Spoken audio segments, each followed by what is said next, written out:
Aquileia is an ancient Roman city in Italy, at the head of the Adriatic at the edge of the lagoons, about 10 kilometers from the sea, on the river Natiso, the course of which has changed somewhat since Roman times. Today, the city is small, but it was large and prominent in antiquity as one of the world's largest cities with a population of 100,000 in the 2nd century AD, and is one of the main archaeological sites of northern Italy. History. Roman-era Aquileia was founded as a colony by the Romans in 180–181 BC along the Natiso River, on land south of the Julian Alps but about 13 kilometers north of the lagoons, presumably named from the probably Celtic word Aquileia.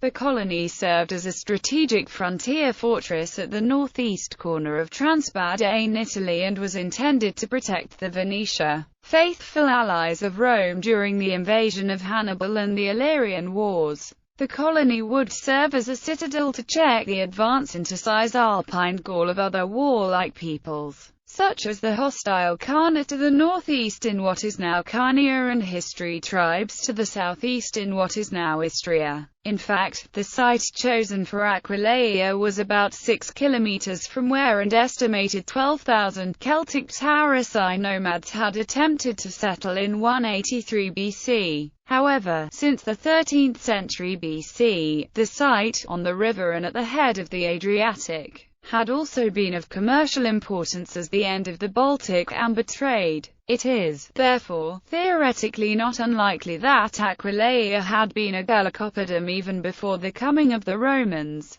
However, few Celtic artifacts have been discovered from 500 BC to the Roman arrival. The colony was established with Latin rites by the triumvirate of Publius Cornelius Scipio Nasica, Caius Flaminius, and Lucius Manlius Acidinus, two of whom were of consular and one of praetorian rank. Each of the men had first-hand knowledge of Cisalpine Gaul. Nasica had conquered the Boyar in 191. Flaminius had overseen the construction of the road named after him from Bologna to Arezzo. Acidinus had conquered the Taurasi in 183. The triumvirate led 3,000 families to settle the area, meaning Aquileia probably had a population of 20,000 soon after its birth. Meanwhile, based on the evidence of names chiseled on stone, the majority of colonizing families came from Picenum, Samnium, and Campania, which also explains why the colony was Latin and not Roman. Among these colonists, Pedites were given 50 iuga of land each, to centuriones were distributed 100 iuga each,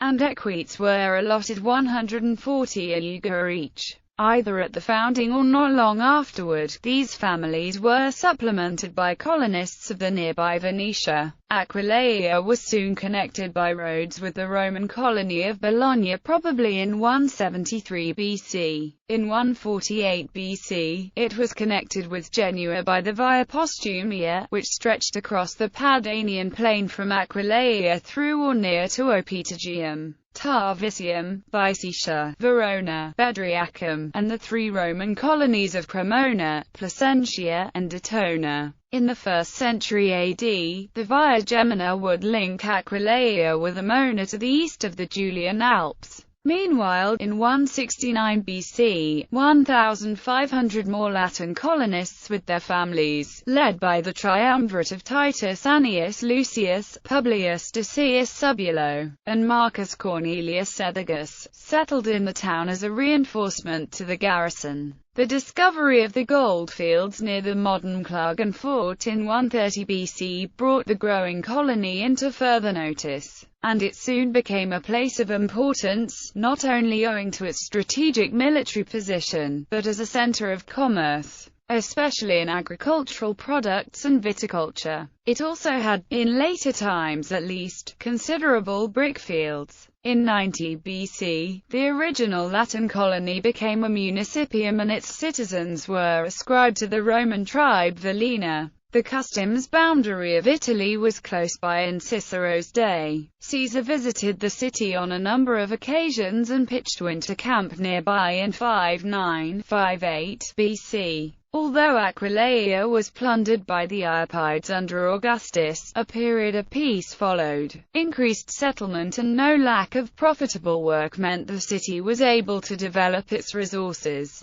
Jewish artisans established a flourishing trade in glasswork. Metal from Noricum was forged and exported. The ancient Venetic trade in amber from the Baltic continued. Wine, especially its famous Pusinum, was exported. Oil was imported from proconsular Africa. By sea, the port of Aquagradata, modern Grado, Friuli Venezia Giulia, was developed. On land, Aquileia was the starting point of several important roads leading outside Italy to the northeastern portion of the empire. The road by Lullium, Carnicum to Veltadina, from which branched off the road into Noricum, leading by Virianum to Laurium on the Danube. The road leading via Emona into Pannonia and to Sirmium, the road to Tars Attica and Sistia, and the road to Tergesta and the Istrian coast. Augustus was the first of a number of emperors to visit Aquileia, notably during the Pannonian Wars in 1210 BC. It was the birthplace of Tiberius, a son by Julia, in the latter year. The Roman poet Martial praised Aquileia as his hoped-for haven and resting place in his old age. In terms of religion, the Roman pantheon was adopted, although the Celtic sun god, Belinus, had a large following. Jews practiced their ancestral religion, and it was perhaps some of these Jews who became the first Christians. Meanwhile, soldiers brought the martial cult of Mithras. In the war against the Marcomanni in 167, the town was hard-pressed. Its fortifications had fallen into disrepair during the long peace.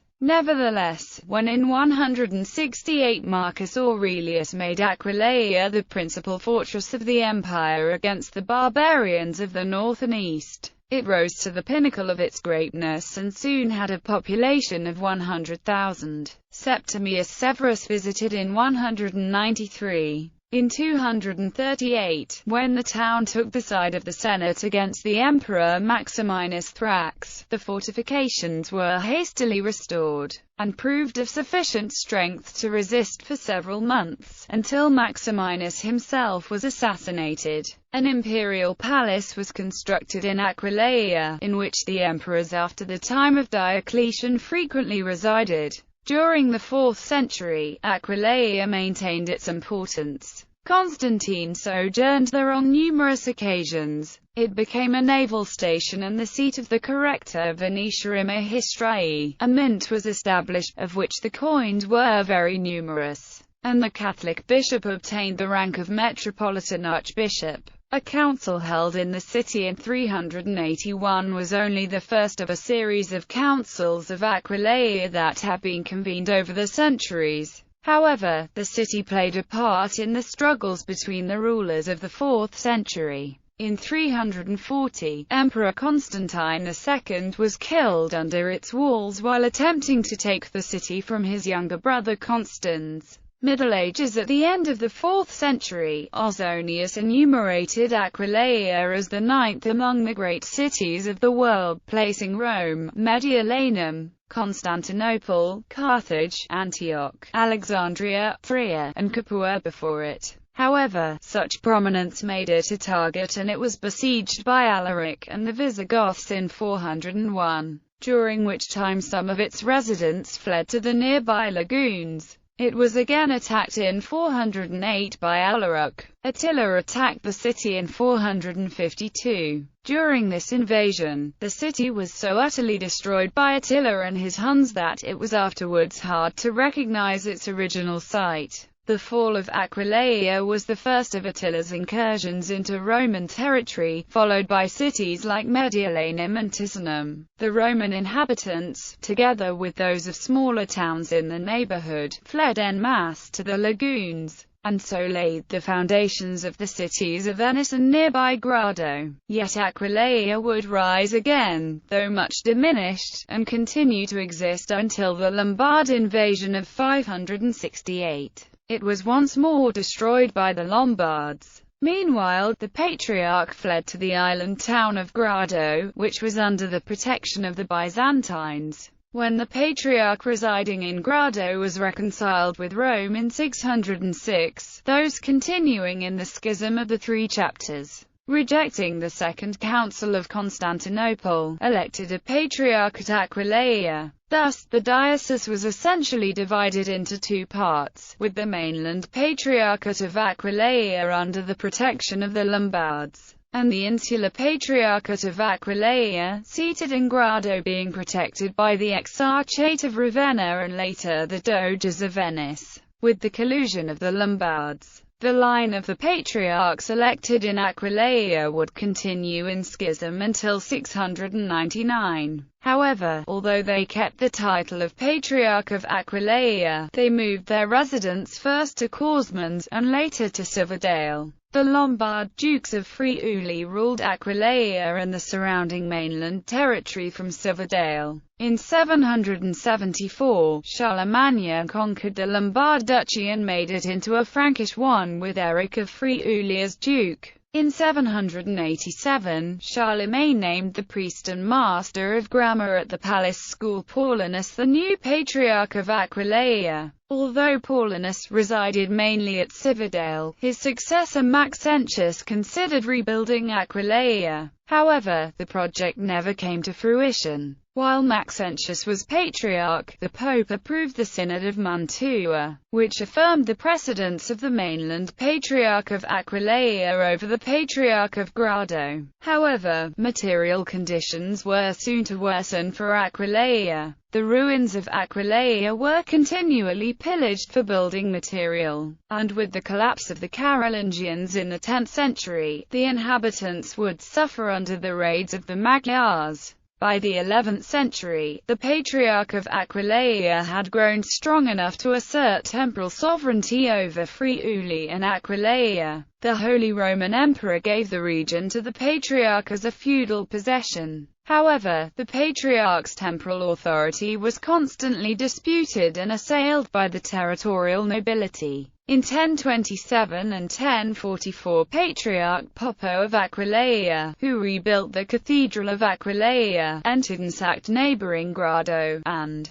though the Pope reconfirmed the Patriarch of the latter in his dignities, the town never fully recovered, though it continued to be the seat of the Patriarchate until its formal transference to Venice in 1450. In the 14th century, the Patriarchate reached its biggest extension, stretching from the Piave River to the Julian Alps and northern Istria. The seat of the Patriarchate of Aquileia had been transferred to Udine in 1238, but returned to Aquileia in 1420 when Venice annexed the territory of Udine. In 1445, the defeated Patriarch Ludovico Trevisan acquiesced in the loss of his ancient temporal estate in return for an annual salary of 5,000 ducats allowed him from the Venetian treasury. Henceforth only Venetians were allowed to hold the title of Patriarch of Aquileia. The Patriarchate was incorporated in the Republic of Venice with the name of Patria del Friuli,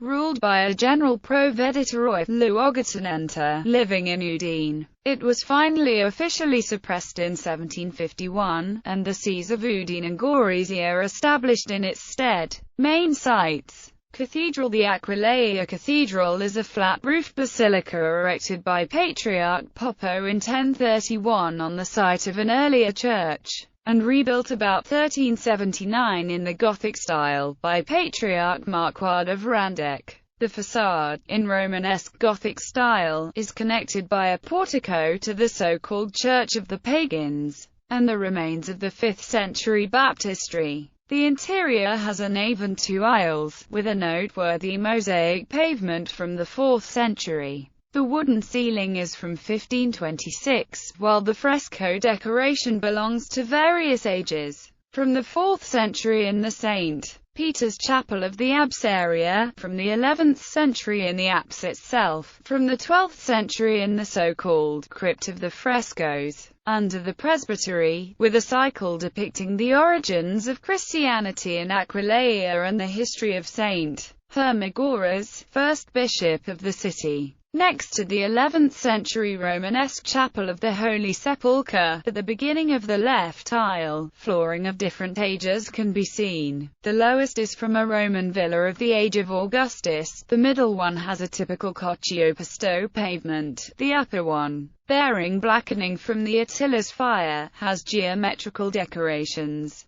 Externally, behind the 9th century campanile and the apse, is the Cemetery of the Fallen, where 10 unnamed soldiers of World War I are buried. St. Hermagoras is also buried there. Ancient Roman remains today. Aquileia is a town smaller than the colony first founded by Rome. Over the centuries, sieges, earthquakes, floods, and pillaging of the ancient buildings for materials means that no edifices of the Roman period remain above ground. The site of Aquileia, believed to be the largest Roman city yet to be excavated, is inscribed on the UNESCO World Heritage List. Excavations, however, have revealed some of the layout of the Roman town, such as a segment of a street, the northwest angle of the town walls, the river port, and the former locations of baths, of an amphitheatre, of a circus, of a cemetery, of the Via Sacra, of the Forum, and of a market. The National Archaeological Museum contains over 2,000 inscriptions, statues and other antiquities, mosaics, as well as glasses of local production in a numismatics collection. Others in the monastery fraction is a 5th century Christian basilica, later a Benedictine monastery, which today houses the Paleo-Christian Museum. Twin towns, sister cities. Aquileia is twinned with the following settlements: Pirin, Slovenia; Mariasal, Austria;